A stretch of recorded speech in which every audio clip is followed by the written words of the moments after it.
ધાનેરામાં ઉનાળાની શરૂઆતમાં જ તસ્કરો બેફામ બન્યા છે। વૃંદાવન સોસાયટીના બે બંધ મકાનના તાળા તૂટ્યા। તસ્કરોએ 1.5 તોલાની ચેન, 1 તોલાની બુટ્ટી, 10 ગ્રામ ચાંદીની પાયલ અને ઘરમાં પડેલ 30,000 રોકડાનો હાથફેરો કરી રફ્ફુ ચક્કર થઈ ગયા હતા।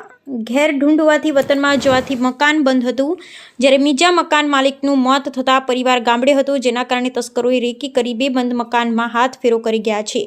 જોકે બીજા મકાનને ટાર્ગેટ બનાવી પહેલા અવાજ થતાં આડોશી પાડોશી જાગીને બહાર આવી જતા તસ્કરોએ પથ્થર મારી બાઇક પર ફરાર થઈ ગયા હતા। સમગ્ર મામલે ધાનેરા પોલીસે તપાસના ચક્રો ગતિમાન કર્યા છે। સવારમાં બાજુમાં દરવાજો ખટખટાયો એટલે વાગતો હતો એટલે હું ઉઠ્યો એટલે પછી મેં કહ્યું કોણ છે એમ કીધું એટલે એકદમ ઉઠીને બહાર આવીને મોયલો હતો મૂકી પાનો હતો એનો હુમલો કર્યો મારા ઉપર, એટલે હું અંદર જતો રહ્યો, મેં રૂમમાં ગયો અચાનક, નહીંતર માથું ફાડી નાખું સવારમાં। પછી બધે સોસાયટીમાં ફોન કર્યો એટલે બધા સોસાયટીવાળા ભેગા થયા।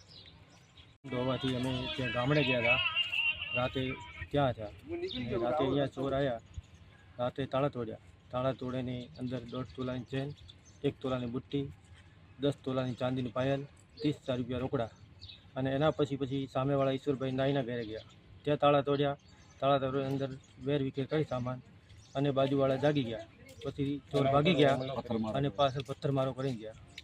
એક ભાઈને બાજુમાં પાનું બી લગાડીને ગયા।